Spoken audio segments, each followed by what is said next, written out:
내년 대선 출마를 준비 중인 정세균 총리가 문재인 대통령에게 사의를 전달한 것으로 알려졌습니다. 내일 후임 총리와 부처 5곳 안팎의 개각이 발표됩니다. 청와대 일부 참모 교체도 임박했습니다. 검찰이 김학의 전 법무부 차관의 불법 출국 금지 사건의 핵심 피의자인 이성윤 서울중앙지검장을 재판에 넘기기로 했습니다. 차기 검찰총장 인선에도 파장이 예상됩니다. 얀센 백신의 혈전 논란으로 백신 수급에 비상이 걸린 가운데 이재명 경기도지사가 자체적으로 백신을 도입하겠다는 뜻을 밝혔습니다. 중앙정부와 지방정부가 각자 백신 도입에 나서는 모양새입니다. 일본 자민당 2인자인 니카이 간사장이 코로나 확산으로 개최가 무리라면 올림픽을 그만둬야 한다고 밝혔습니다. 미일 정상회담을 위한 스가 총리의 출국 직전 나온 발언이라 파장이 일고 있습니다. 충남 논산에 있는 저수지에 승용차가 추락해 5명이 숨졌습니다. 숨진 사람들은 모두 인근 대학교 학생들이었습니다. 가지를 통째로 자르는 가지치기 때문에 거리마다 흉하게 변한 가로수가 늘어나고 있습니다. 왜 이런 일이 생기는지, 가로수 생육에 문제는 없는지 취재했습니다.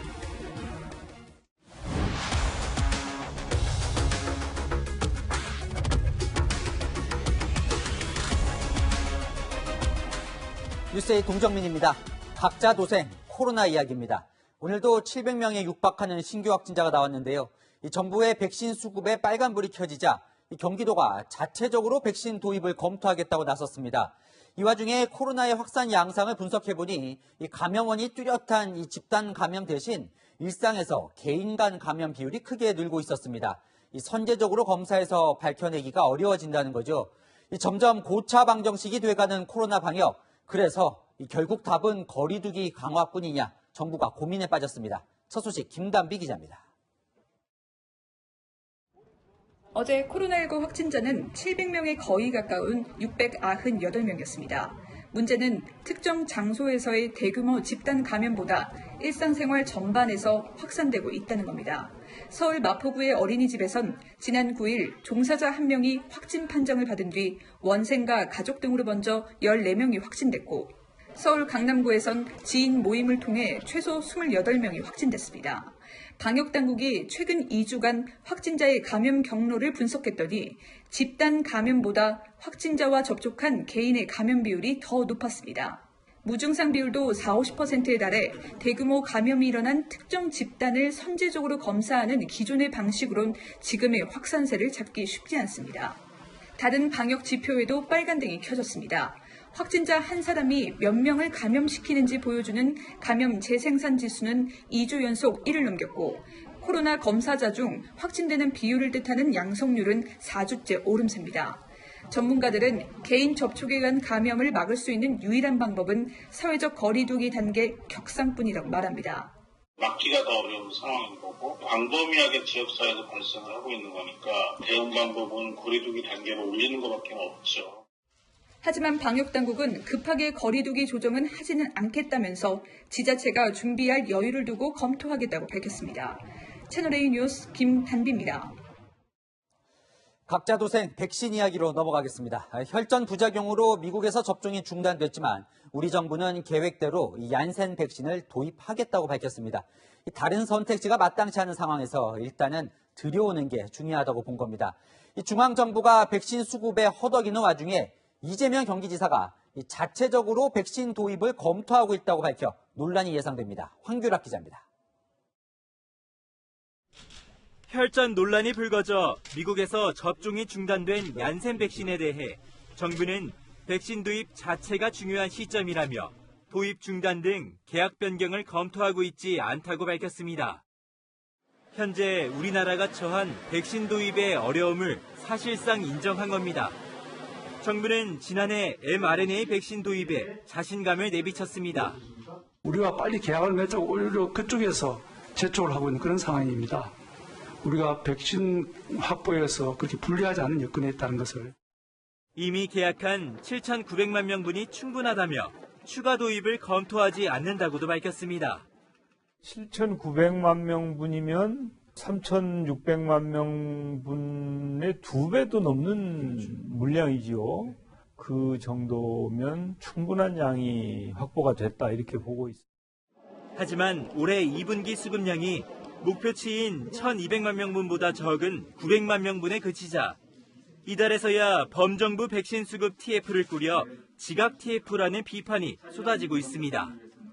이런 가운데 이재명 경기도지사는 경기도 차원에서 백신을 들여와 접종하는 방안을 검토하고 있다고 밝혔습니다. 새로운 다른 나라들이 개발 또 접종하고 있는 백신을 우리 경기도라도 독자적으로 좀 도입해서 접종할 수 있을지를 지금 실무적인 검토를 하고 있고. 현재 해외에서 접종 중인 백신 가운데 국내 도입되지 않은 백신은 러시아와 중국, 인도가 개발한 것들 뿐이어서 정부와의 협의는 쉽지 않아 보입니다. 채널A 뉴스 황규락입니다. 이 얀센 백신을 맞자니 불안하고 안 맞자니 아쉬운 건 이 다른 나라도 마찬가지입니다. 이 얀센은 단 한 번만 맞으면 되는 데다 이 보관도 쉬워서 다들 기대가 컸는데요. 미국에서 이 최근 2주 동안 부작용이 속출하고 있어 전 세계가 대책 마련에 고심하고 있습니다. 김윤수 기자입니다. 의료진이 주사를 놓기 전 백신 이름을 밝힙니다.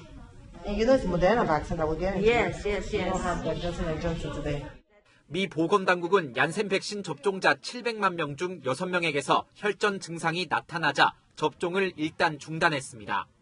They were postponing it. They told me that it was changed to Moderna, so I felt more comfortable. 미국 질병통제예방센터는 백신 자문기구를 소집했지만 접종 재개 여부를 결론 내지는 못했습니다. 안정성을 입증할 만한 정보가 아직 부족하다는 겁니다. 다만 한 번만 접종하면 되는 얀센 백신의 접종을 계속 중단하면 산간 지역 주민이나 노숙자 등에 대한 접종이 어려워진다는 우려도 나옵니다. 유럽에서도 얀센 백신의 접종 여부를 두고 혼란이 커지고 있습니다. 벨기에는 보류, 스페인은 대기, 덴마크는 혈전 논란이 있는 아스트라제네카처럼 접종하지 않을 가능성이 큽니다. 코로나 확산세가 큰 프랑스는 계속 접종하겠다고 밝혔습니다. Distribué et administré dans les mêmes conditions que ce qui est prévu aujourd'hui pour le vaccin AstraZeneca, c'est-à-dire pour les personnes âgées de plus de 55 ans. 아스트라제네카에 이어 얀센 백신마저 부작용 우려가 확산하면서 세계 각국의 화이자, 모더나 백신 쟁탈전은 더욱 치열해질 전망입니다. 채널A 뉴스 김윤수입니다. 네, 정치권 뉴스입니다. 먼저 청와대가 내일 개각을 단행합니다. 내년 대선 출마를 준비 중인 정세균 총리는 사의를 표명했고 후임 총리로는 김부겸 전 행안부 장관이 유력합니다. 대6명의 장관과 청와대 일부 참모도 교체하며 임기 말 국정쇄신을 노린다는 분석이 나옵니다. 어떤 사람들이 후임자로 거론되는지 장원재 기자가 취재했습니다. 문재인 대통령이 이르면 내일 국무총리를 포함한 개각을 단행합니다. 대통령 선거 출마를 위해 이번 주 사의를 표명한 정세균 국무총리 후임에는 김부겸 전 행정안전부 장관, 김영주 전 한국무역협회장, 박영선 전 중소벤처기업부 장관, 유은혜 사회부총리 등이 거론됩니다. 총리와 함께 5명 안팎의 장관도 교체가 점쳐지고 있습니다. 변창흠 국토교통부 장관 후임으로는 정일영 더불어민주당 의원과 윤성원 국토부 1차관의 이름이 거론됩니다. 산업통상자원부 장관으로는 조정식 민주당 의원, 해양수산부 장관으로는 전재수 민주당 의원, 농림축산식품부 장관으로는 김현권 전 민주당 의원 등이 각각 후보로 거론되고 있습니다. 홍남기 경제부총리는 시차를 두고 교체될 것으로 보입니다. 여권 고위 관계자는 총리가 즉시 물러나기 때문에 홍 부총리가 총리 대행을 맡을 가능성이 높다며 홍 부총리는 후임 총리 취임 후 교체될 수 있다고 전했습니다. 청와대 참모 교체도 이번 주말까지 이루어질 것으로 보입니다. 사의를 표한 최재성 정무수석 후임으로는 이철희 전 의원이 내정됐고 김혜숙 인사수석도 교체 대상에 포함된 것으로 알려졌습니다. 채널A 뉴스 장원재입니다. 네, 오세훈 서울시장과 박형준 부산시장이 새롭게 당선되며 이제 전국 17개 광역단체에 국민의힘 소속은 총 5명이죠. 이들이 문재인 정부를 상대로 연합전선을 만들겠다고 선언했습니다. 첫 합동과제는 부동산 공시가격이라는데 구체적인 활동 계획을 송찬욱 기자가 취재했습니다. 오세훈 서울시장과 박형준 부산시장 등 국민의힘 소속 광역지방자치단체장 5명이 문재인 정부를 상대로 연합전선을 구축했습니다. 오는 18일 첫 모임을 갖고 문재인 정부의 부동산 정책을 비판할 예정입니다. 공동주택 공시가격 재조사와 공시가격 산정 권한을 지방자치단체로 넘겨달라는 내용이 담긴 공동성명도 발표할 계획입니다.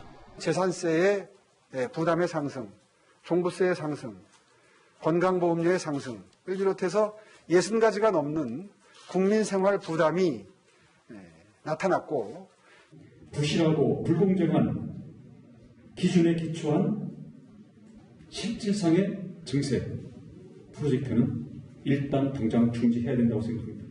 2018년 지방선거 직후 2명에 불과했던 국민의힘 소속 광역단체장이 4.7 재보궐선거 승리로 5명으로 늘면서 새 과시와 함께 본격적인 여론전을 시작하겠다는 의도로 풀이됩니다. 첫 모임엔 국민의힘 주호영 대표 권한대행 등도 참석해 야당 광역단체장들을 뒷받침할 계획입니다. 야당 광역단체장들의 부동산 정책 변경 시도에 홍남기 경제부총리는 어렵게 안정세를 잡아가던 부동산 시장이 다시 불안해지는 건 아닌지 매우 우려스럽다고 지적했습니다. 채널A 뉴스 송찬욱입니다. 결국 검찰이 이성윤 서울중앙지검장을 재판에 넘기기로 했습니다. 다만 후임 검찰총장 후보군인 만큼 총장 인선이 끝난 이후에 기소하겠다는데요. 기소가 예고된 지검장이 총장 후보에 오르게 될지 상황이 복잡해졌습니다. 이윤우 기자입니다. 수원지검 수사팀이 이성윤 서울중앙지검장을 재판에 넘겨야 한다는 의견을 대검찰청에 낸 건 지난 1일.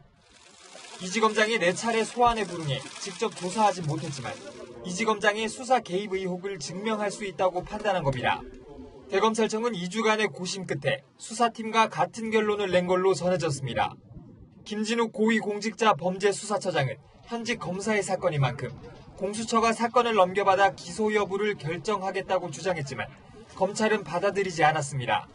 한 검사하고 고위 경찰에 대해서는 기소는 공수처가 하도록 하는 취지로 저희는 그렇게 이해를 하거든요. 다만 검찰은 이성윤 지검장이 유력 검찰총장 후보군인 점을 고려해 총장 후보자 지명 절차가 마무리된 뒤 기소할 계획입니다. 문재인 대통령이 차기 총장 후보자를 지명하기 전에 기소할 경우 대통령의 인사권 행사를 방해한 것이라는 비판이 나올 수 있기 때문입니다. 또 검찰총장 직무대행인 조남관 대검차장도 총장 후보군이기 때문에 공정성 논란이 제기될 수 있다는 점도 고려한 걸로 보입니다. 반면 검찰의 기소 방침만으로도 대통령의 선택폭이 좁아질 수밖에 없다는 의견도 나옵니다.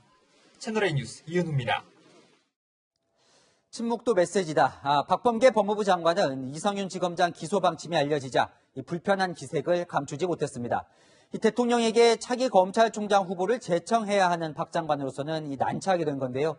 정현우 기자 보도 보시고 차기 검찰총장 인선 상황을 취재 기자와 살펴보겠습니다. 검찰의 이성윤 서울중앙지검장 기소 방침 보도가 나온 오늘 아침 출근길. 박범계 법무부 장관은 검찰총장 후보 추천위원회 일정을 묻는 질문에 말을 아꼈습니다.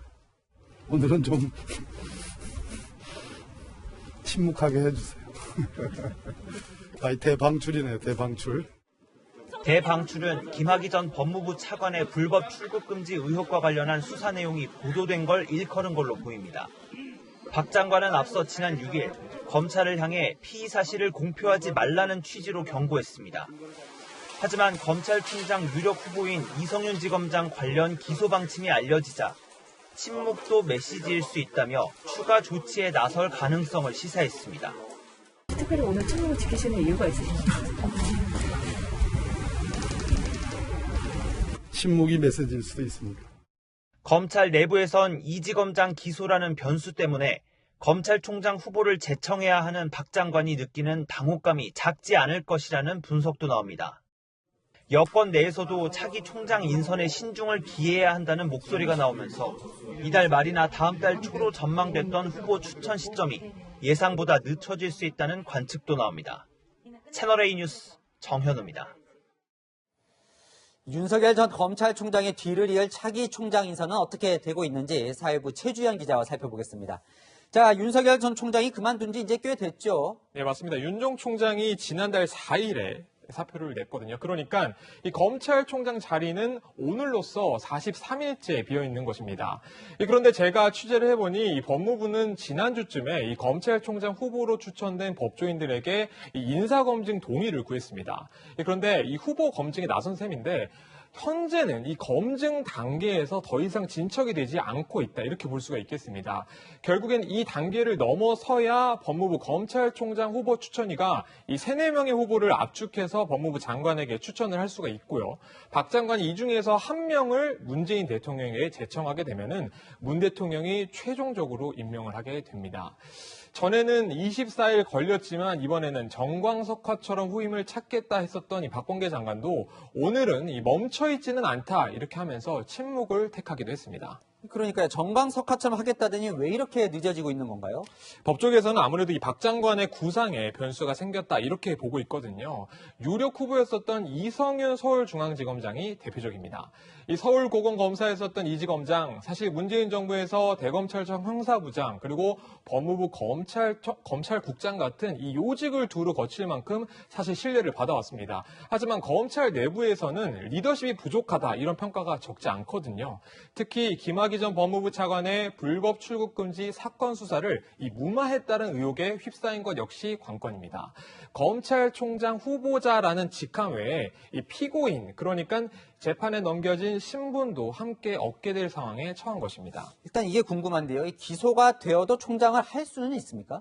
이 재판에 넘겨진 인물은 검찰총장이 될 수 없다, 이런 조항은 사실 검찰청법에 없습니다. 하지만 재판을 받고 있는 총장이 수사를 총지휘한다는 것을 두고 사실 도의적인 책임 문제가 제기될 수밖에 없는 상황인 것입니다. 자, 그렇다면 이제 이지검장 말고 다른 후보군도 좀 살펴볼까요? 맞습니다. 이 박상기, 조국, 그리고 추미애 전 장관과 모두 호흡을 맞춰왔었던 김호수 전 법무부 차관 역시 거론이 되고 있습니다.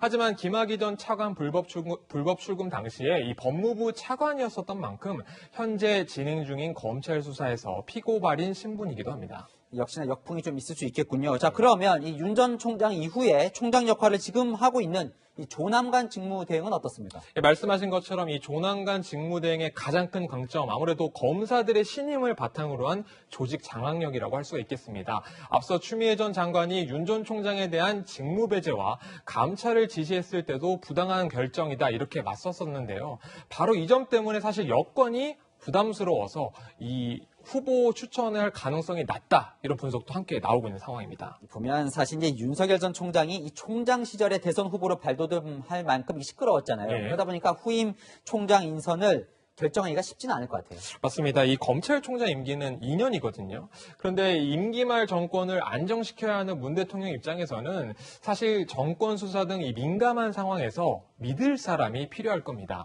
윤 전 총장 시절에 이 정권과 그 검찰의 관계가 극단으로 치닫을 만큼 이 조율자 역시 절실한 상황입니다. 결국에는 이 차기 검찰총장이 내년에 있을 대선 전국에도 영향을 줄 수 있는 것입니다. 자, 이 어려운 선택을 박범계 장관이 일단 해야 되는 거죠. 맞습니다. 박 장관 입장에서는 이 버릴 카드와 내세울 카드를 고민할 이 시간이 절대적으로 필요한 상황입니다. 제가 취재한 바로는 이 총장 후보 추천위원회의 일정이 아직까지 결정이 되지 않은 것으로 알려졌거든요. 이 역시 박 장관의 고심을 아주 단적으로 보여주는 사례라고 볼 수가 있겠습니다. 참 검찰의 힘을 빼는 검찰 개혁은 진행됐는데 이 총장 인선에 대한 관심은 더 커진 것 같습니다. 지금까지 사회부 최주연 기자와 살펴봤습니다. 다음 뉴스입니다. 오늘 새벽 충남 논산에서 대학생들이 타고 있던 승용차가 저수지로 추락하는 사고가 났습니다. 안타깝게도 함께 타고 있던 대학생 5명이 모두 숨졌습니다. 김태형 기자입니다. 크레인이 저수지에 빠진 차를 끌어올리자 물에 잠겨있던 차 앞부분이 조금씩 드러납니다. 앞 유리창은 완전히 부서졌고 범퍼도 떨어져 나갔습니다. 오늘 0시 30분쯤 충남 논산시 탑정 저수지로 승용차가 추락했습니다. 차가 추락한 지 6시간이 지나서야 근처 주민이 물 위에 뜬 차량 범퍼를 보고 신고했습니다. 이쪽 끝머리 있게 여기에서 차 범퍼가 앞범퍼가 이게 떠 있는 거예요. 떠 있으니까 이것은 차 납속사고다 싶은 생각이 드는 거예요. 소방 구조대는 수심 11m의 물속에서 남성 2명을 차량 내부에서 여성 3명을 발견했는데 모두 숨진 상태였습니다. 5명은 인근 대학교 같은 과 선후배 사이로 사고 차량은 렌터카였습니다. 사고 현장에 찍힌 CCTV에는 차가 직진을 하다 저수지 쪽으로 급하게 좌회전하는 장면이 담긴 것으로 전해졌습니다. 브레이크를 밟지 않은 상태에서 좌회전 꺾다가 그냥 튀어나간 거예요. 해당 구간 제한 속도는 시속 60km입니다. 경찰은 제한 속도를 넘어 좌회전을 하다 중심을 잃고 저수지에 떨어진 것으로 추정하고 있습니다. 도로 9배가 천천히 이렇게 꺾어서 올라가야 할 편인데 또 각도로 꺾잖아요. 숨진 5명은 차에 타기 전 PC방과 샌드위치 가게에 들른 것으로 파악됐습니다. 경찰은 운전 미숙이나 음주운전 등 여러 가능성을 열어두고 사고 원인을 조사하고 있습니다. 채널A 뉴스 김태형입니다. 모텔방에서 아빠가 키우던 생후 2개월 된 여자아이가 머리를 크게 다쳐서 의식을 잃었다는 뉴스 전해드렸습니다. 아이 아빠는 처음에는 학대 혐의를 부인했었는데 아이가 울어서 세게 내려놓았다고 결국 진술했습니다. 김은지 기자입니다. 20대 남성이 호송차에서 내려 고개를 숙이고 법원 청사로 들어갑니다. 생후 2개월 된 딸을 학대해 의식불명에 빠뜨린 혐의로 구속영장 심사를 받는 겁니다. 치료받고 있는 아이 좀 걱정되지 않으시나요? 남성은 아동학대 중상해 혐의로 긴급 체포됐지만 딸아이를 들고 있다가 실수로 벽에 부딪혔다며 고의성을 부인해 왔습니다. 병원에서 아이의 뇌출혈을 확인한 경찰이 추궁하자 학대 사실을 일부 시인했습니다. 아이가 너무 울어서 화가 나서 나무 탁자 위에 세게 놓았는데 그 과정에서 머리가 탁자에 부딪혔다고 한 겁니다. 이날은 함께 살던 아이 엄마가 사기범죄로 체포된 지 일주일이 되는 날이었습니다. 당시 심정지 상태였던 아이는 병원으로 옮겨져 호흡과 맥박을 되찾았지만 아직까지 의식이 없습니다. 경찰은 아이를 상대로 한 아빠의 추가 학대가 있는지도 수사하고 있습니다. 채널A 뉴스 김은지입니다. 아이가 모텔방에서 키워졌다는 사실이 무엇보다도 충격을 주고 있죠. 심지어 태어난 곳도 병원이 아니라 모텔이었습니다. 3살 난 오빠까지 있었는데 이 아이들이 왜 이런 비극에 놓였는지 사각지대에 대한 점검이 이번에도 필요해 보입니다. 조현진 기자입니다. 생후 2개월 된 여자아이가 태어난 인천 부평구 모텔입니다. 아이가 입던 옷과 이불, 젖병 등이 큰 비닐봉투에 담겨 있습니다. 아기 부모는 2달 전 이 모텔에서 아기를 낳은 뒤 기저귀와 젖병 등을 그대로 두고 떠났습니다. 모텔 주인은 부모 형편이 어려워 보였다고 기억합니다. 아기가 화장실에 울고 있더라고. 내 짐작에 돈이 없어서도 저 여기서 났나 이런 생각도 들고. 하지만 일가족이 이 모텔에서 묵은 건 단 하루였습니다. 2주 뒤 투숙한 다른 모텔에서도 아빠가 밤에 일하고 모텔로 퇴근하면 가족이 나가 음식을 사 먹고 하루씩 방값을 치르는 생활이 반복됐습니다. 택배, 분류, 밤새 일하고 낮에 아침에 오더라고요. 그때 오면 애엄마랑 이제 애를 다 안고 유모차 싣고 나가요. 그러니까 이제 애엄마도 밥 먹이러 가는 것 같아. 그때 감값을 2만 원 줘요. 모텔 주인이 구청에 도움을 요청했고 기저귀와 분유 등 육아용품과 출산지원금 270만 원도 지급됐습니다. 주거비 지원을 신청하고 가족이 돌아가 살 집을 알아보기로 했지만 지난달 22일 이후 아이 아빠와 연락이 끊겼습니다. 연락이 두절이 돼서 굉장히 수차례 연락을 계속 진행을 했고요. 근데 휴대폰이 꺼져 있고 문자 회신이 없어서 이달 초 적십자사에서 주거비 보증금 지원을 결정했지만 부모와 아이들은 구치소와 병원, 아동보호시설로 뿔뿔이 흩어졌습니다. 채널A 뉴스 조현진입니다. 서울의 옷가게에서 벨기에 국적 여성이 점원의 뺨을 때리는 사건이 일어났는데 신원을 조회해보니 주한 벨기에 대사의 부인이었습니다. 외교관의 가족은 면책 특권이 있죠. 이솔 기자가 취재했습니다. 경찰차 한 대가 가게 앞에 멈춰섭니다. 피터 레스쿠이의 주한 벨기에 대사의 부인이 옷가게 직원의 뺨을 때린 건 9일 오후 3시 30분쯤. 대사 부인은 옷을 입어본 뒤 구매하지 않고 나갔는데 부인이 입고 온 옷이 마침 매장에서 취급하는 제품이라 이를 오해한 직원이 따라 나갔습니다. 부인이 자신의 옷이라고 답해 직원은 사과하고 매장으로 돌아왔는데 몇 분 뒤 부인이 찾아와 영어로 따지기 시작했습니다. 실랑이는 10분가량 이어졌고 다른 직원이 말리자 부인은 그 직원의 뺨을 때렸습니다. 해당 직원은 부인이 경찰을 부른다고 해도 위축되지 않고 당당하게 행동했다고 말했습니다. 신고를 받고 출동한 경찰은 대사 부인인 걸 확인한 뒤 돌려보냈고 피해 직원으로부터 진술서를 받았습니다. 직원은 왼쪽 눈 실핏줄이 터질 정도로 뺨을 세게 맞았지만 사과도 받지 못한 것으로 전해졌습니다. 정부는 주한 외교관의 불법 행위에 엄정 대처하고 있다고 밝혔습니다. 수사당국하고 협력하에 적극적으로 대응할 예정입니다. 경찰도 절차대로 수사를 진행한다고 밝혔지만 외교사절과 가족은 면책특권 대상이라 공소권 없음으로 사건이 종결될 가능성이 큽니다. 채널A 뉴스 이소리입니다.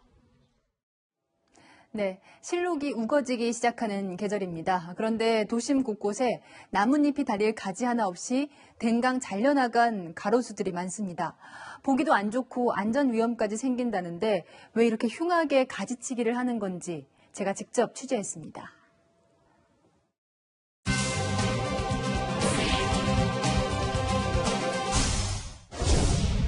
상가 앞 느티나무들이 댕강 잘려나간 모습입니다. 간판을 가린다는 상인들의 민원으로 가지치기를 한 것인데 보기 흉하다는 반응입니다. 싸늘해 보이네요. 봄 같지가 않네요. 가지치기를 하는 거는 맞는데 이렇게까지 보기 행하게 좀 많이 해야 될 필요가 있는가. 가지치기가 한창인 현장으로 가봤습니다. 너무 많이 자랐다. 잘라야 되지 말아야 될 가지도 그냥 자르고 있다. 어우, 그게 아주 끔찍하네요. 장가지가 아예 없어서 이렇게 나무가 괜찮겠냐. 많은 예산을 가지고 뭐 조경도 하나씩 모양 봐가면서 잡으면 좋겠죠. 네. 현실적으로 불가능하더라고요. 훨씬 대사가 권해서 서울시한테 더 섬세하게 치려면 저 비용을 많이 줘야 되는 거죠. 많이 줘야 되는 거죠. 그렇게 안 돼. 현실은 그렇게 안 돼 있어. 정해진 단가가 그대로 해보고 전지 방법만 바꾼 거니까. 까치집을 다 자를 거다. 똑같이 모양을 맞추기 위해서. 둥지만 위태롭게 매달린 나무에 까치가 돌아왔습니다. 과도한 가지치기는 보기에도 안 좋지만 시민의 안전까지 위협한다고 전문가들은 경고합니다. 아물지 못하고 쏘고 가서 이 안이 구멍이 생겨버려요. 구멍이 생기면 또 물이 차고 그러다가 갑자기 여름철에 태풍이 불거나 바람이 많이 불 때 확 넘어가는 거거든요. 가지치기에 국제적인 기준이 있어요. 이 가지가 있는 부분 전체에 25% 이하로만 작업을 하도록 권고하고 있습니다. 서울시는 2014년부터 새 나무 심기 프로젝트를 진행 중입니다. 내년까지 나무를 총 3천만 그루 심겠다는 목표. 묘목을 심은 다음에 이만큼 키우는데 얼마나 걸려요? 한 30년 되겠죠? 나무를 심은 거 이상으로 잘 관리를 해야 되는데 숫자가 중요한 게 아니고 잘 건강하게 지키는 게 더 중요하다. 여인선이 간다 였습니다. 오늘은 김일성 북한 주석의 109번째 생일 태양절입니다. 이 북한 동향을 살펴보러 저희 성해란 중국 특파원이 이 북중 접경 지역인 단둥을 가봤는데요. 이 코로나 이후 완전히 폐쇄됐던 이 압록강 대교에서 사람들이 오가는 움직임이 포착됐습니다. 이 북중 교역 재개가 임박한 듯한 현장으로 가봅니다. 압록강 대교를 지나 북한 쪽으로 사라지는 사람들. 10분 뒤 30명이 넘는 인파가 무장경찰의 호위를 받으며 단둥으로 건너옵니다. 낮 12시쯤에도 6, 7명이 북한에서 중국 방향으로 건너왔고 오후 3시에도 각각 중국과 북한으로 오가는 행렬이 포착됐습니다. 압록강 대교는 방역을 이유로 화물차는 물론 일반인들의 왕래도 완전히 끊긴 상태였습니다.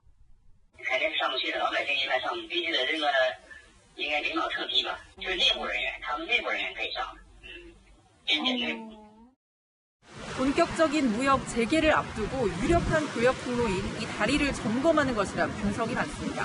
이미 중국으로 귀국하는 사람들에겐 다리가 개방됐다고 말하는 관계자들도 있습니다.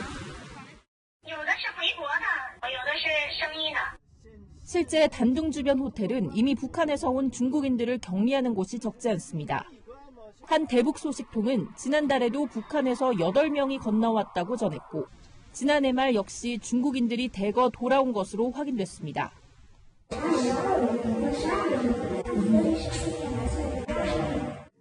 북중교역 재개가 임박한 건 열악한 북한 경제 사정과 연결됩니다.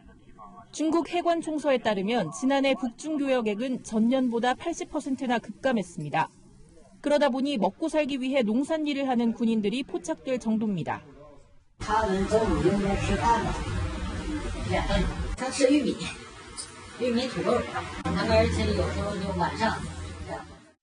한 대북 소식통은 화학 조미료 가격만 최대 15배가 뛰었다고 전했습니다.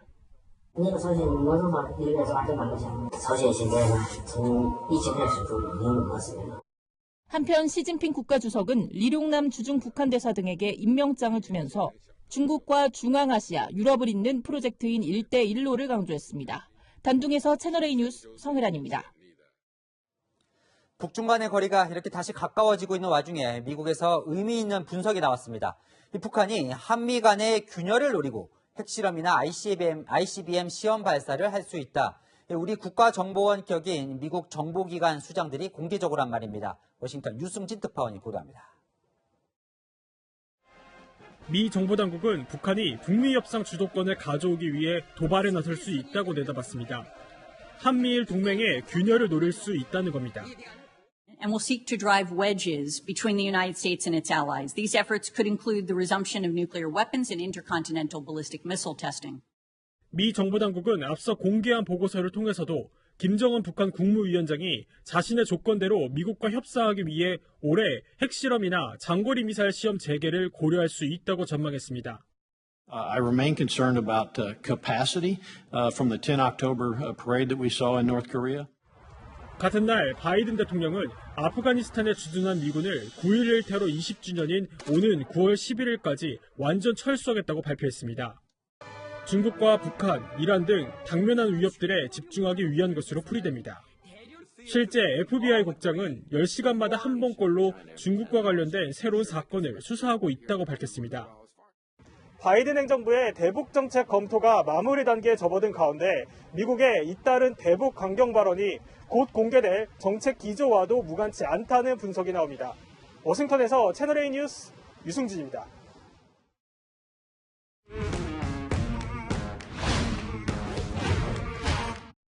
열한야는 정치부 이동훈 기자와 함께합니다. 첫 번째 주제 보여주시죠. 네.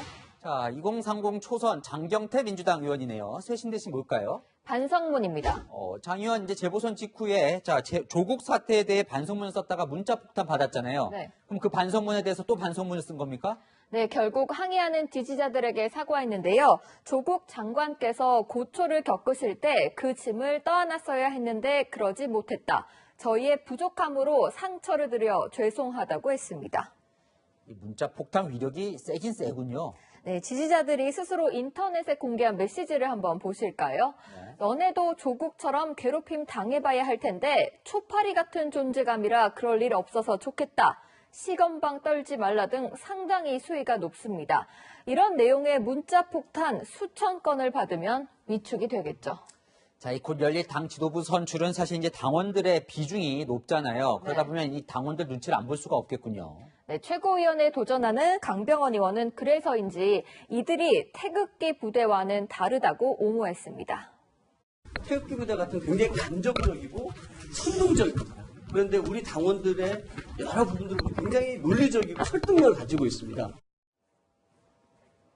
하지만 정성호, 이상민 등 다선 의원 6명은 오늘 자기 생각과 조금이라도 다른 의견을 적대시하는 것은 당의 발전을 저해하는 행위라는 반대 입장문을 냈습니다.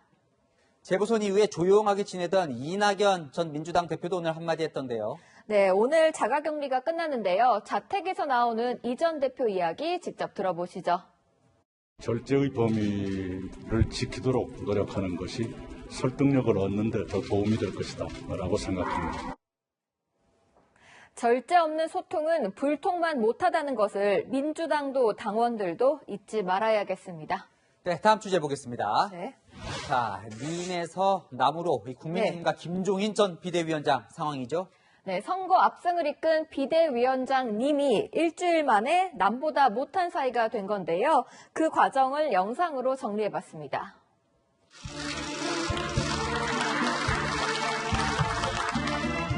김종인 비대위원장님 정말 수고하셨습니다.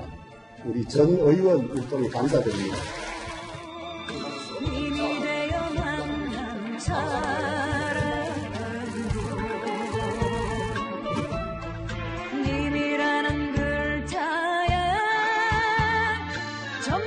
내일의 일을 말하는 귀신이 웃는다는 이야기가 있습니다.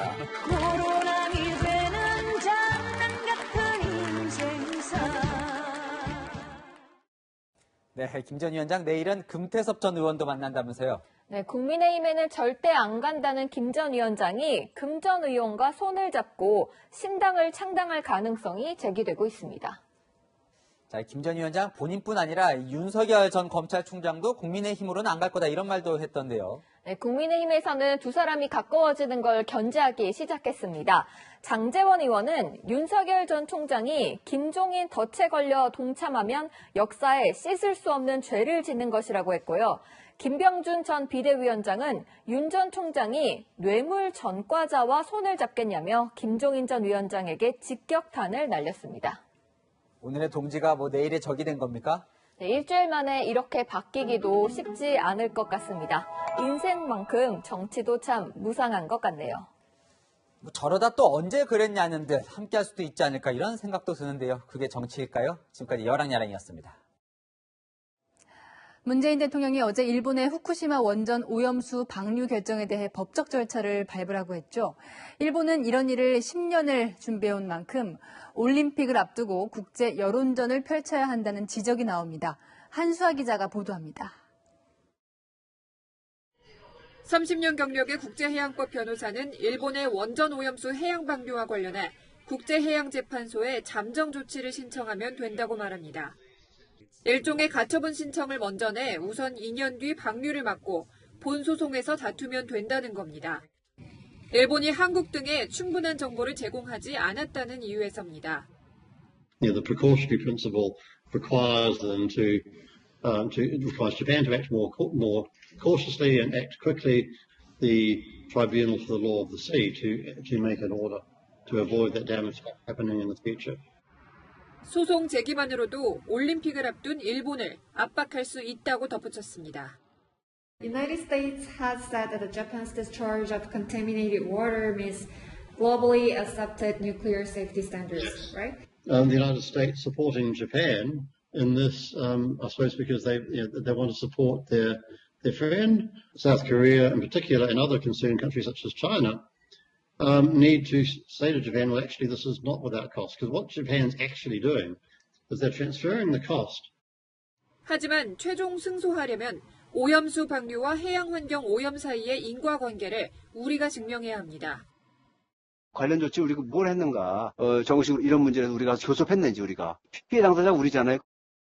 중국, 대만, 러시아 등 주변국의 반발이 커지자 원자력 국제기구 IAEA는 한국 전문가 등을 포함한 국제조사단을 일본에 파견할 뜻을 밝혔습니다. 한편 일본 자민당 외교부 회장은 문 대통령의 제소 지시를 허세 그 자체라고 비난해 논란을 일으켰습니다. 지난 2011년 독도를 일본 땅이라고 주장하며 한국에 입국하려다가 공항에서 입국이 거부된 극우 인사입니다. 채널A 뉴스 한수아입니다. 도쿄올림픽이 100일도 안 남은 상황인데 코로나19 재확산이 발목을 잡고 있습니다. 집권여당 자민당의 2인자까지 도쿄올림픽 취소 가능성을 제기해 일본 정부가 발칵 뒤집혔습니다. 도쿄 김범석 특파원입니다.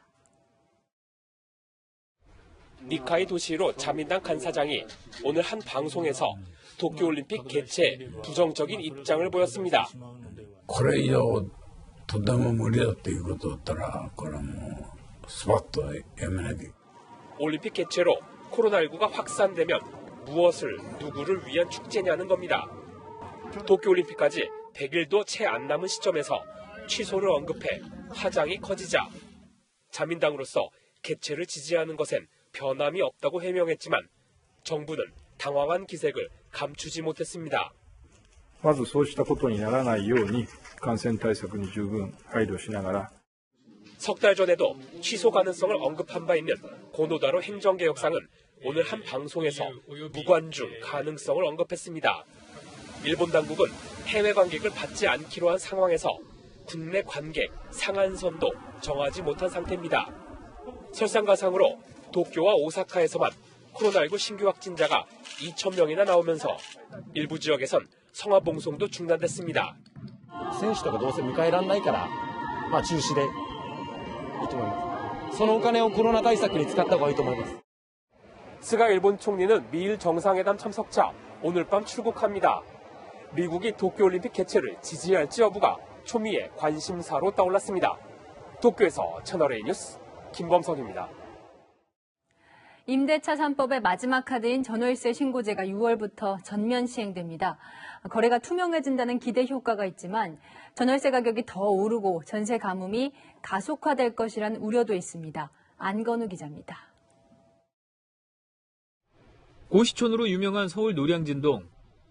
매달 월세를 받지만 음성 계약도 적지 않습니다. 이런 집들이 많기 때문에 아무나 조정을 안 할 테니까 가격을 다운시켜달라고 얘기하시고 하지만 앞으로는 모든 거래를 신고해야 하고 내용도 공개됩니다. 정부는 6월 1일부터 보증금 6천만 원, 월세 30만 원이 넘는 전월세 계약의 경우 임대차 신고를 해야 한다고 밝혔습니다. 30일 안에 신고하지 않으면 100만 원의 과태료도 부과합니다. 기존 주택은 물론 고시원 같은 준주택, 판잣집이란 비닐하우스도 신고 대상입니다. 또 계약기간, 임대료 증감액, 계약갱신 청구권 행사 여부까지 다 적어내야 합니다. 지금까지 전체 전월세 중 확정일자를 받은 30%가량만 파악됐는데 신고제가 시행되면 전체 세입자 보호는 물론 정확한 시세 파악도 가능할 거란 게 정부의 설명입니다. 하지만 이를 토대로 정부가 세금 걷기에 나서면 가뜩이나 매물 가뭄인 전세 시장이 더 마를 거란 우려도 나옵니다. 어차피 월세에 대해서는 소득세를 부과하고 있습니다. 당장은 아니지만 보증금에 대해서 단주소득세로 소득세를 부과할 가능성이 있습니다. 소유자들은 반전세나 월세로 전환시킬 가능성이 있습니다. 또 집주인이 임차인에게 세부담을 전가하거나 아예 음성 거래를 제한할 수도 있어 전월세 시장 변동성은 더 커질 수도 있습니다. 국토부는 임대차 신고 자료를 과세에 활용하지 않겠다고 선을 그었지만 임대인들은 못 믿겠다며 불안해하고 있습니다. 채널A 뉴스 안건우입니다. 지난해 코로나19로 가계 소비 지출은 역대 최대폭으로 줄었는데 아시는 것처럼 명품 시장은 달랐습니다. 에르메스, 루이비통, 샤넬 3대 해외 명품 브랜드가 지난해 한국에서 거둔 실적을 처음 공개했는데 매출이 1조를 넘은 곳도 있습니다. 김유빈 기자입니다. 끝도 없이 늘어선 줄. 어제 오전 9시쯤 백화점 셔터가 열리기도 전에 줄이 서는 오픈런 현상이 또 일어났습니다. 지난해 5월과 10월에 이어 샤넬이 또 한 차례 가격 인상을 예고했습니다. 매번 오픈런 현상을 주도했던 샤넬 제품들. 그렇다면 샤넬이 한국 시장에서 거둔 실적은 어떻게 될까? 샤넬 코리아의 감사 보고서에 따르면 지난해 매출액은 1조 원에 가까운 9,296억 원이었습니다. 영업이익은 전년보다 약 34% 상승해 1,500억 원에 가까웠습니다. 샤넬 코리아의 실적이 공개된 건 이번이 처음입니다. 주식회사와 달리 유한회사인 샤넬 코리아는 그동안 실적 공시 의무가 없었습니다. 하지만 최근 유한회사도 감사보고서를 제출하도록 법이 개정되면서 베일에 가려졌던 해외 명품 브랜드들의 실적이 속속 공개됐습니다. 앞서 발표한 루이비통의 매출도 처음으로 1조 원을 돌파했고 영업이익도 전년보다 177%가 늘었습니다. 에르메스의 매출도 4,200억 원에 육박했습니다. 세 브랜드 모두가 지난해 국내에서 1,000억 원 이상의 영업이익을 거둬들인 겁니다. 과거 해외여행 등을 통해서 소비하던 계층들이 주로 고가 제품들에 대한 품목 소비로 돌아선 부분이 있고요. 반면 기부금은 6억 720만 원, 3억 529만 원, 그리고 영원으로 영업이익의 1%에도 미치지 못했습니다. 코로나19로 여행길이 막히며 명품 소비 심리가 전례 없이 높아지는 가운데 명품 브랜드들의 사회적 책임의식은 수익을 따라가지 못하고 있다는 지적이 나옵니다. 채널A 뉴스 김유빈입니다.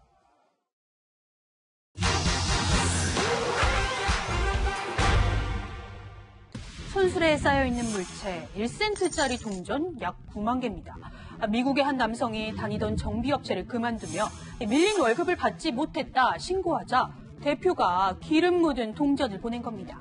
국내에서도 월급을 동전으로 받았다는 소식 종종 전했죠. 법적으로 문제 없을까요? 따져봅니다. 우리 법에는 임금 지급의 원칙이 있습니다. 통화로 직접 전액을 정기적으로 줘야 하죠. 여기서 통화, 대한민국에서 통용되는 화폐인데 법에서 지폐로 줘라, 동전으로 줘라 정하지는 않습니다. 이 때문에 동전으로 월급을 줬다고 법적으로 규제할 수는 없는데요. 다만 근로계약서를 볼 필요는 있습니다. 노동부 표준근로계약서를 보면 임금 지급 방법에 대해서 근로자한테 직접 지급할지 아니면 근로자 명의의 개별 통장으로 입금을 할지를 체크하도록 되어 있어요. 계약서상 계좌로 지급받기로 한 월급 갑자기 동전으로 받았다면 근로조건 위반이 될 수 있습니다. 이른바 동전 갑질을 막겠다며 다양한 대책 나왔는데요. 19대 국회에선 임금을 줄 때 지폐와 계좌이체로 정해놓자는 법안 발의됐죠. 당시 보고서를 찾아보니 분쟁을 줄일 수 있어 타당성이 있다면서도 형사처벌될 수도 있어 과할 수 있다는 의견이 있었습니다. 20대 국회에선 물건을 사거나 임금을 지불할 때 사용할 수 있는 동전의 개수를 제한하자는 법안이 나옵니다. 이미 OECD 가입국 중 유로존 국가, 일본, 캐나다 등 29개국은 이런 제도 도입하고 있다는 건데요. 하지만 이 나라별 상황이 다르고 동전 개수를 제한하면 오히려 국민 불편이 커진다는 의견도 있었죠. 결국 이런 법안들 국회 임기 만료로 폐기됐습니다. 악의적인 동전 갑질 법으로 규제하기 전에 우리 사회에서 추방해야 할 악습입니다. 이 밖에도 궁금한 점은 #, 많은 문의 바랍니다. 동아미디어그룹과 제너시스 BBQ그룹이 대한민국 청년을 위한 꿈과 희망 지원 프로젝트 추진 업무 협약을 체결했습니다. 우리 청년들이 이렇게 어려움에 직면해 있다면 새로이 일어설 수 있는 꿈과 희망을 만들어주는 것이 이 시점에서 내가 해야 할 일 아니겠느냐. 이번 프로젝트를 통해 양사는 청년들을 선발해 자립 기반이 될 희망 점포를 지원하고 함께 캠페인을 펼칠 계획입니다.